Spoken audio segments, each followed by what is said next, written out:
Welcome back. Whenever I see a live slug on a piece of lettuce, Grandma said, I gobble it up quick before it crawls away. Delicious. She squeezed her lips together so tight that her mouth became a tiny wrinkly hole. Delicious, she said again. Worms and slugs and beetly bugs. You don't know what's good for you, boy. You're joking, Grandma. I never joke, she said. Beetles are perhaps the best of all because they go crunch. Grandma, that's beastly. The old hag grinned, showing those pale brown teeth. Sometimes, if you're lucky, she said. You get a beetle inside the stem of a stick of celery. That's what I like. Grandma, how could you? You find all sorts of things in a nice stick of celery, the woman went on. Sometimes it's earwigs. I don't want to hear about it, cried George. Big, fat earwigs is very tasty, Grandma said, licking her lips.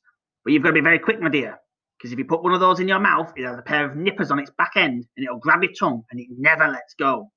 So you've got to bite the earwig first, chop, chop, before it bites you. George started edging towards the door. He wanted to get as far away as possible from the filthy old woman.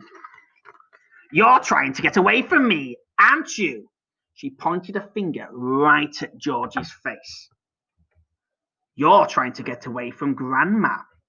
Little George stood by the door, staring at the old hag in a chair. She stared back at him. Could it be, George wondered, that she was a witch? He'd always thought witches were only in fairy tales, but now he wasn't too sure. Come closer to me, little boy, she said, beckoning with a horny finger.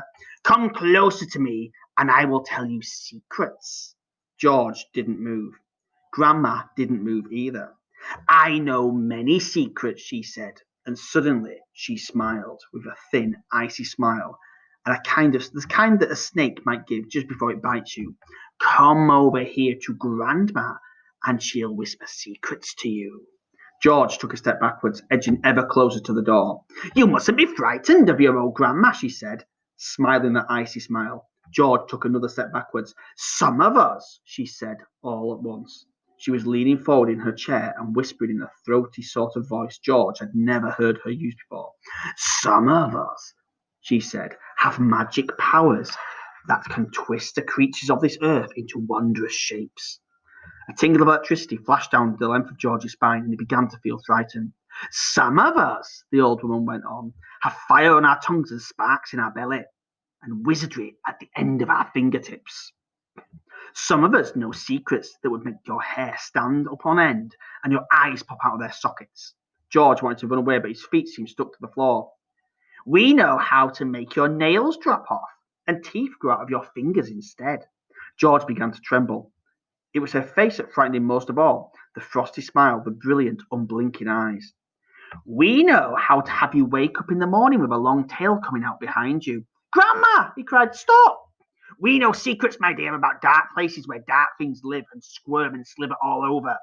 George made a dive for the door. It doesn't matter how far you run, he heard her saying. You won't ever get away. George ran into the kitchen, slamming the door behind him.